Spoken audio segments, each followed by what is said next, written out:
Welcome to She Reddit Real Talk, where I share real Reddit stories, providing reflective commentary with a compassionate perspective. And today we're going to be talking all about narcissistic partners, those partners who are always creating chaos and master manipulators. But before we get into it, my name is Harper, and I will be guiding us through the Reddit posts and the real talk.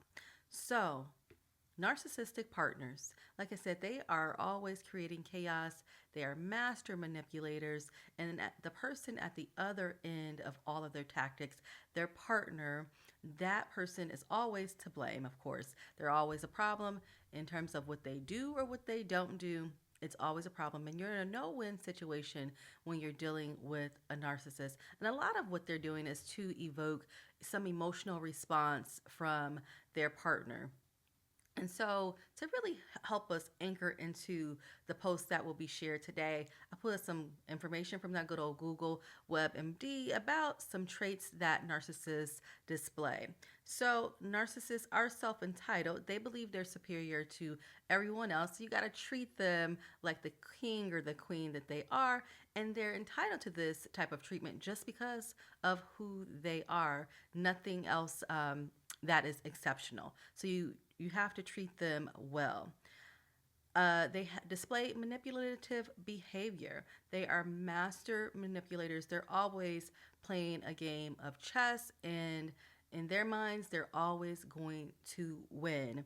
So they're always trying to control that other person or the people they're in relation with their manipulative tactics. And from my own experience, one of the things I've seen with narcissists that they will love bomb. Like that is one of their ways of manipulating. That you can be in maybe a relationship or dating them for a month or so, but their behavior in the love bombing will come off like you've been together for months in the things that they're doing, but this is just another way to manipulate for them to get the other hand with their partner. So they are master manipulators. They have a need for admiration. You always have to acknowledge them and give them compliments, even for small things, things that anyone else, it would just be, a pleasantry of maybe opening the door if someone's behind you and not let it hit them in the face, right? But for a narcissist, you always have to compliment them and give them some level of admiration to boost their ego, to validate them. That's just who they are. They lack empathy. So they are never going to be able to put themselves in your shoes. And you will see that into some of today's posts, how the other partner is really looking for some level of an apology or trying to figure out what's going on and why they're being treated and where their partner is treating them so poorly. But the thing is, they lack empathy. They can't put themselves in your shoes. They cannot understand other people's feelings or experiences, and because of that, it's also hard for them to take accountability and take responsibility for their own behavior. And lastly, they are very arrogant. They do have that air of superiority. They, like I said, they think they're superior. They are self-entitled, and because of that, they also are kind of arrogant in that they can come off rude. And when they are behaving poorly, it's just not something that they recognize. Because of that type of self entitlement, they get to act and do the things they want to do because they're superior to everyone else. So, those are some traits of a narcissist. And if you have been in relation and company with the narcissist on an ongoing basis, maybe it's your partner, like we'll be talking about today with the Reddit post. It could be a partner, a parent. It could be somebody at work, a so-called friend. Talking about work, I definitely had a narcissist who was a supervisor, and it was a long road with that job. But again, I want to talk about partners today. So I'm going to start off with our first post. The OP writes, female 46, married 26 years. I'm drained out and lost. I do not know what's going on anymore, but I know I can't deal with this and I need to get away from it. But at the same time, I now wonder if I am the abusive one. It has felt to me that every time I speak, and I am pressured to speak, and give opinions on things quite often that I get in trouble for what I think or feel. As an example, my spouse is unhappy with the doctors not prescribing enough pain medication. They are not allowed to per state and hospital policy. And he tells me he's going to call them up and scream at them. If that doesn't work, he go to their boss and their boss until he got to the hospital owner. Interesting. He forced me to give my opinion on this plan. And as usual, stupid me gives my actual opinion, which is I didn't think it was a good idea, and they may refuse to treat him at all if he's abusive on the phone. I got yelled at for not being supportive and for having no faith in him, and he's tired of me thinking about him the way that I do. I made a huge mistake, which was to say I was just trying to protect him from blowing his life up with this. Then I was lectured for an hour about my lack of faith in him and how it is my putting this in the universe that is making all of this happen. Things have gotten worse since I started putting together divorce papers, to the point now where I don't feel it is wise for me to even talk, as I truly do not know what will be taken as an offensive thing that he will jump on like a shark smelling blood. So I've tried being silent, nodding or shaking my head to yes or no questions. This seemed to enrage him, and at this point he has said that the silent treatment is abuse and I am the abuser. I'm not keeping silent to punish him. I'm not keeping silent to make him do something. I am not silent because he doesn't like it. I am silent because I feel uncomfortable speaking to him and because I feel that the communication between us is toxic. He says that doesn't matter, it's abuse, and I am the abuser. I appreciate anyone's input, or I appreciate any input or info here. I am so distraught with all that's been happening. What I find interesting about this post is that they have been married 26 years, and the OP is just now getting to this point of really being tired and that she has to like make a break or do something immediately. Which, so what really stands out to me is that there's some things that the OP is not saying. So maybe it is that they have kids and those kids were a buffer for a long time, or that maybe one of them has just retired, or maybe it's because our partner, it seems like he's on this pain medication. Maybe now he is experiencing some type of physical illness where now they're around each other a lot more, because I'm just wondering, how do you put up with that for 26 years, being pressured into conversations that you don't want to be a part of, which is another thing. Feeling pressure to speak, communication is a key in our relationships, but communication also works in a way where you have to feel psychologically safe to talk. You can't be pressured to talk into a conversation, and then once you're in that conversation, it's a no-win situation.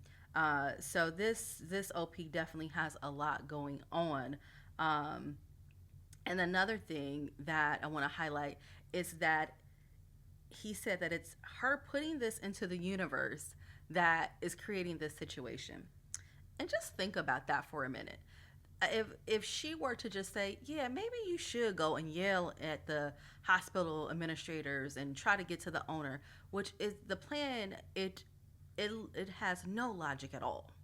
But what if she would encourage him, or really say that his plan was okay? um if would that have a different impact? Is her not encouraging him to do something wrong, that's actually causing all of this to happen because she's putting it into the universe? I just say that all to say is that nothing about the her husband's behavior seems logical, and I think there may be some other things going on that I think will get fleshed out as I go through some of the responses, some of the replies to the OP. So the first reply to the OP that I want to highlight, it's really, to me, sums it up very short and sweet, and it says no. It says no, but it's really common for victims, you, meaning the OP, to feel that way. I did. All the crazy making they put you through makes you question everything. And if you're isolated, their rantings are all the info you have to go on. So again, I think that really summed it up. Is that no, she is not she's not the abuser, which is what this reply is getting at, and that he is doing a lot of gaslighting to make her crazy. And also, this reply highlighted that part about the isolation, and that's what I'm thinking, that the OP has to in some way maybe be isolated, and to even be pondering on this thought that she could be the abuser, she's really hanging on to the information and the behavior of her husband, who is the narcissist here. So I want to go ahead and get into another response, which is rather long, but I thought it provided some really valuable information for anyone out there who maybe have a narcissistic partner and maybe going through some very challenging times with it. But before we get into the next reply to the OP, they use a term called gray rocking. So I did want to provide some background about what gray rocking is. So gray rocking refers to a strategy that you can use with a narcissist where you intentionally respond with them, and you're extremely bland. You're unemotional. You give uninteresting answers, and essentially you're making yourself appear boring and unreactive as a gray rock. So you deprive them of attention and emotional reactions, which is what they crave. You know that they're really trying to rile you up and get that emotional reaction. So with the gray rocking, you're trying to take that out of it, that emotion out of it, by providing those very bland and unemotional responses. So here is the next reply to the OP that I wanted to highlight. Again, this has a lot of really great information about how you can deal with a narcissist. So it starts by saying, narcissists use a tactic called elicitation. It is a psychological brain hack that gets you to go into defense lawyer mode and to set the record straight.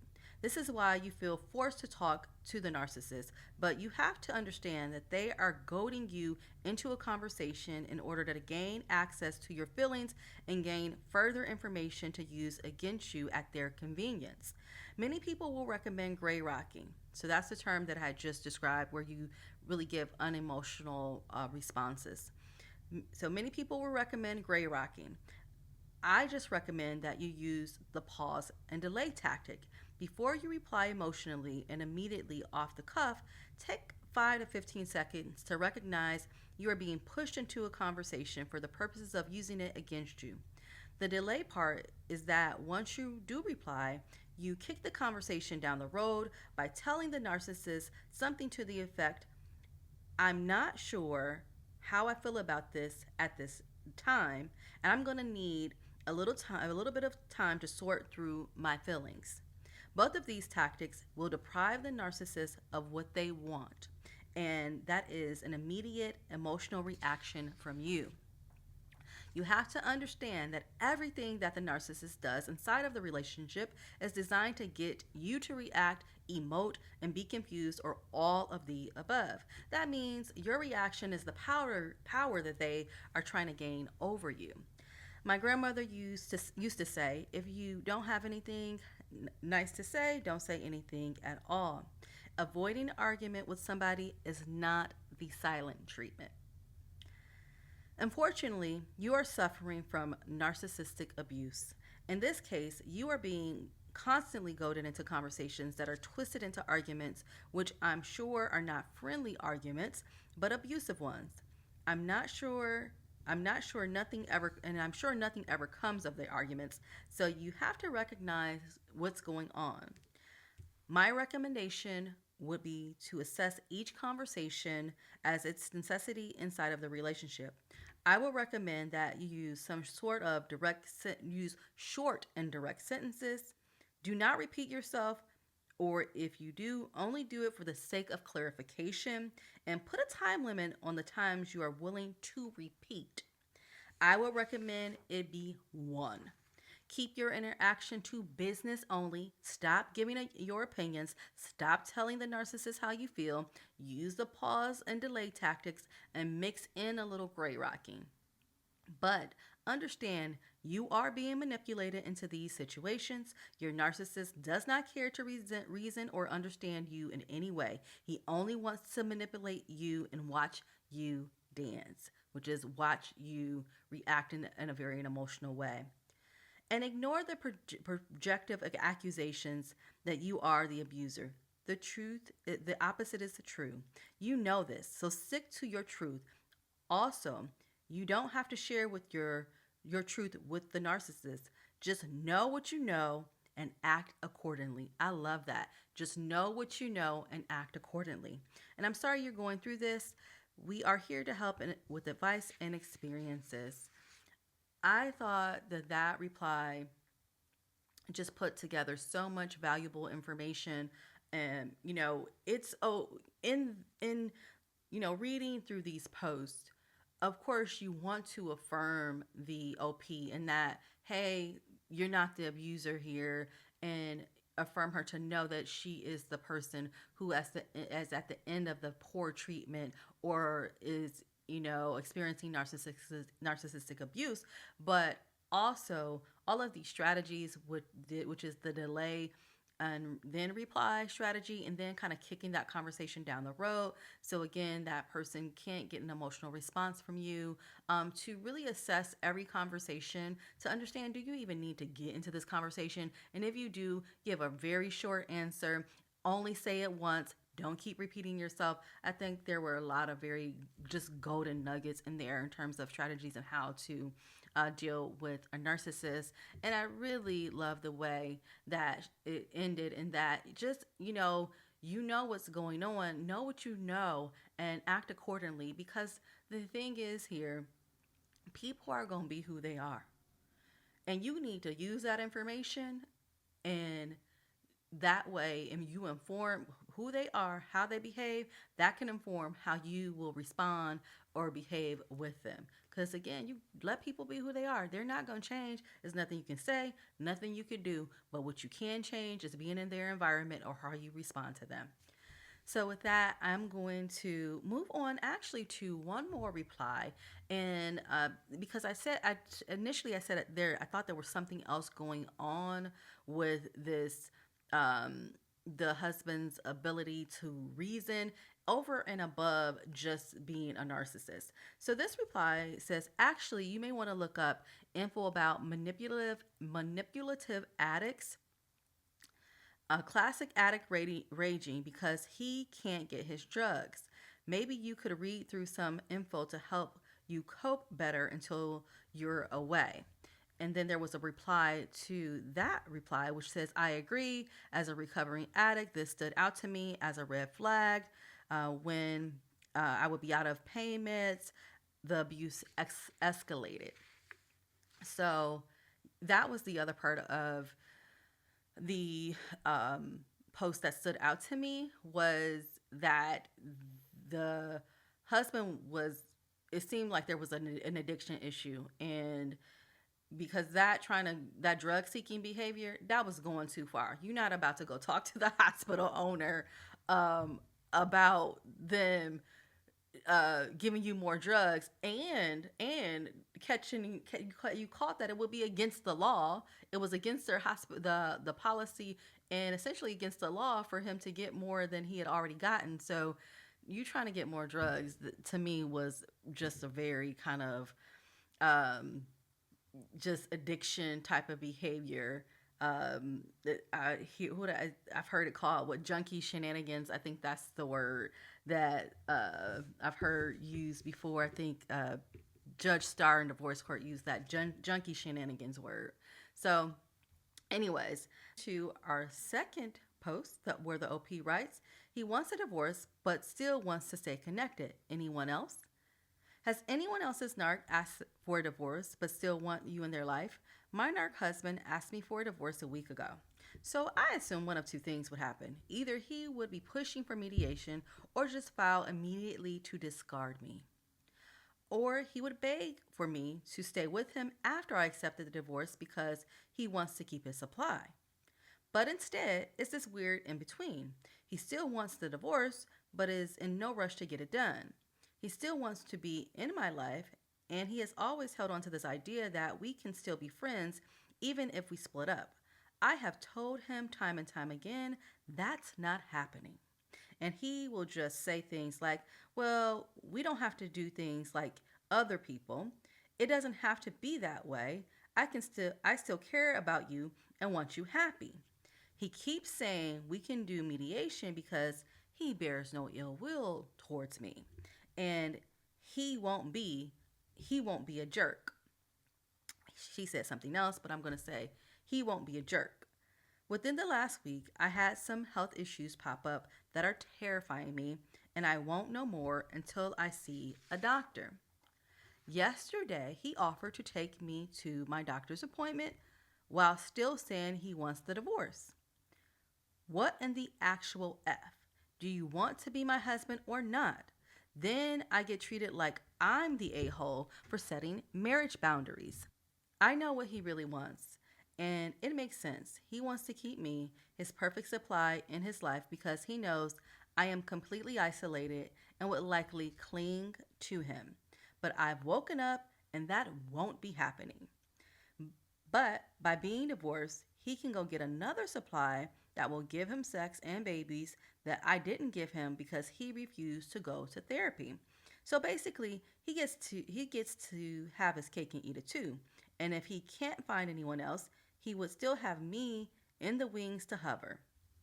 There's also the advantage for him of not feeling the immense shame because he is asking for a divorce when my whole life has fallen apart and I've damn near lost everything.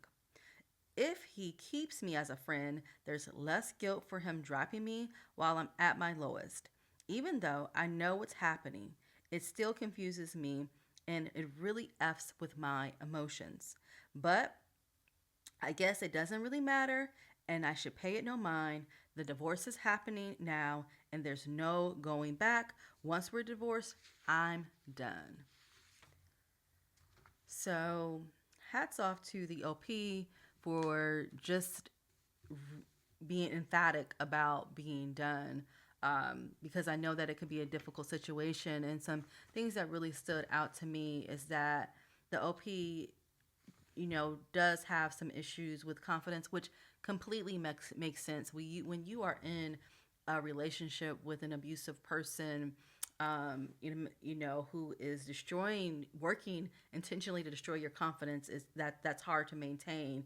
That some type of, it's hard to maintain your mental health and wellness and your emotional wellness. So completely understandable. Um, Also with that lack of confidence, of course, becomes the self-esteem issues and just the way that the OP talked about herself. And like she talked about herself, and it's like she was some type of item, like he would discard me.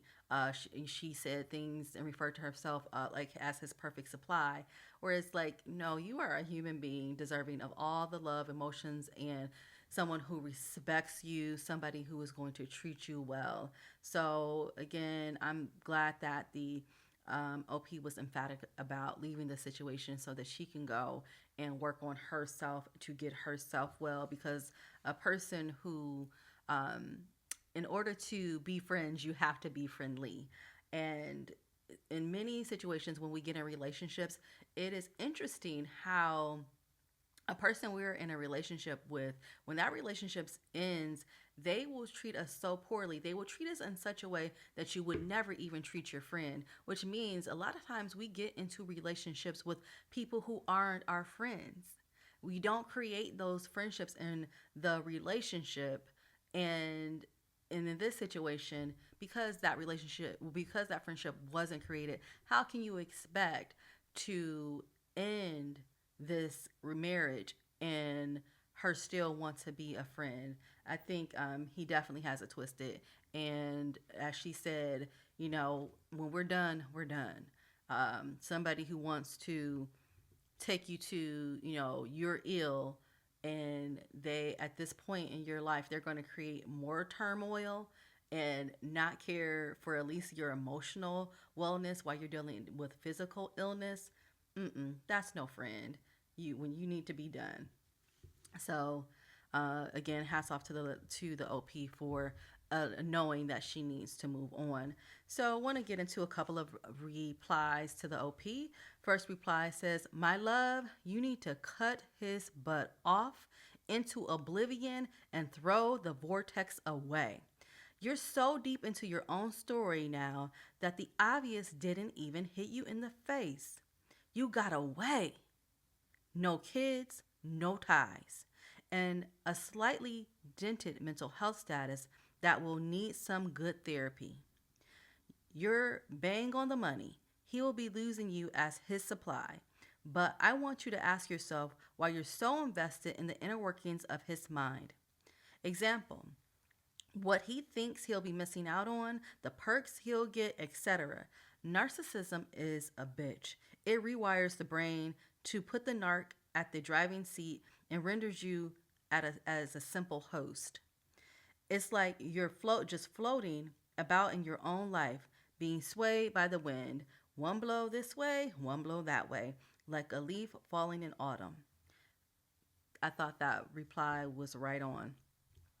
And the person who replied also put some stuff in there about just making this a clean break.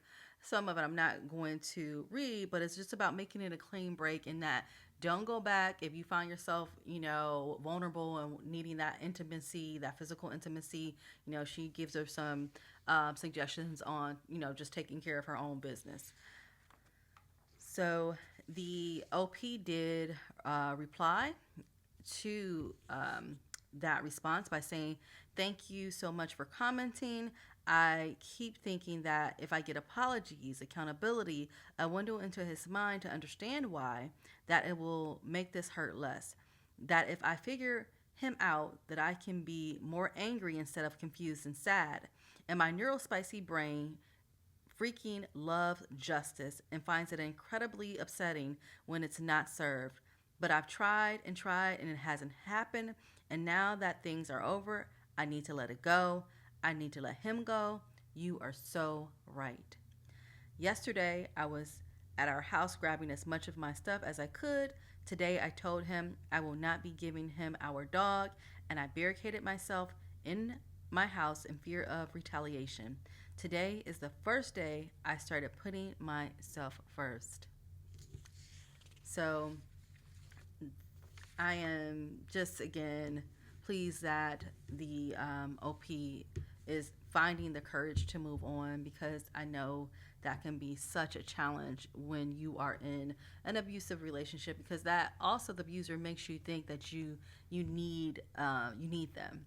So again, that's great that she is moving on.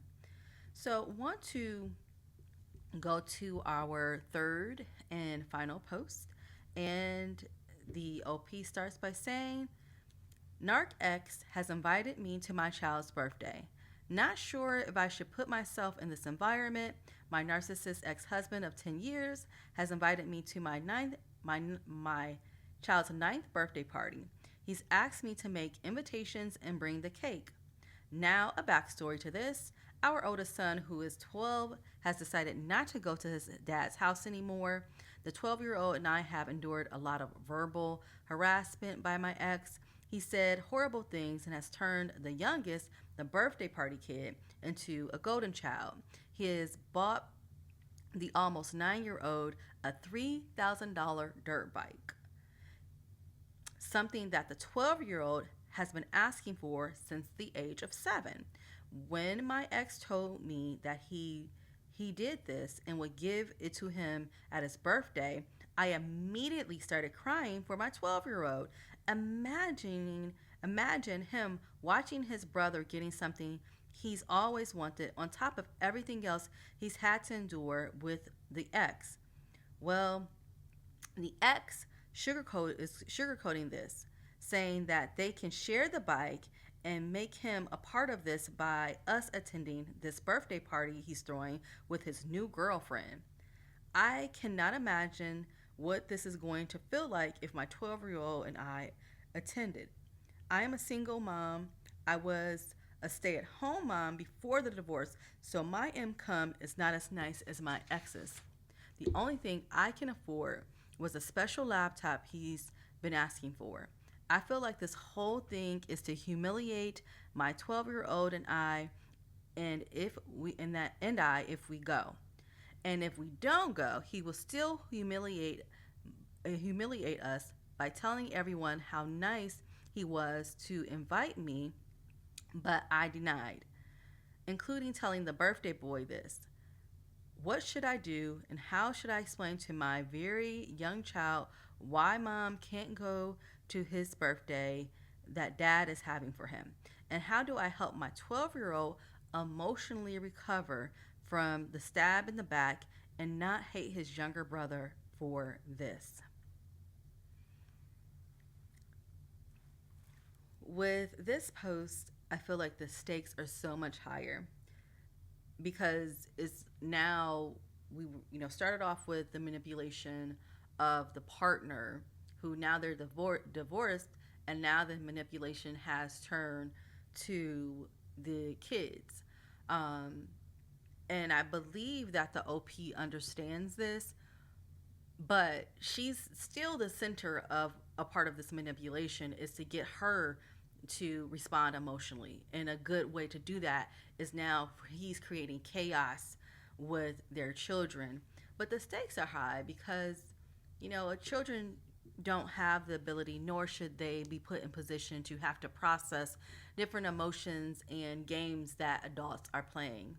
Um, you got a 9-year-old and a 12-year-old, and you are brothers who you are essentially chipping away at the relationship that they may be able to build with one another. And that could go on into their adult life, and not even the damage it might even do to them right now. So I'm glad that the OP is, very being very thoughtful about how she should manage this situation. And what I think is at the forefront, and even in her questions, is that the children are they have to be taken care. They are the priority here. Um, I would also, the OP has been through on the receiving end of this narcissistic abuse, and it's like, tap into what you would have wanted from anyone else who could have helped to support you. Like, how can you now tap into what that is and provide that for your kids? Provide that level of support for your kids to let them know that there's this behavior that's occurring with their dad, and you do have to be gentle in doing that because he is their dad. So there's a lot going on with this post. I do believe there is some more transparency that needs to be had with the 12-year-old because he already understands there's something with the dad's poor behavior because he doesn't want to go back over there. So you gotta, I think that transparency will help so that you don't cause any further damage with the 12-year-old in terms of the mom's relationship with the 12-year-old, because if she lies or she's not honest or truthful with the 12-year-old, I think that could possibly play into their relationship. So with that, let's get into some of the replies. This first reply says, I would tell the young one we will have a birthday party at our house another day. This is the party with his dad and that side of the family, and never mind your ex inviting you to a party and asking you to do invitations and the cake. I tell him to shove it up his you know what. And so there was a reply to that response, and it said, I agreed. This is what I would do, and you can't worry about what he will say about you to other people. That's getting you sucked back in and playing into his narratives and abuse.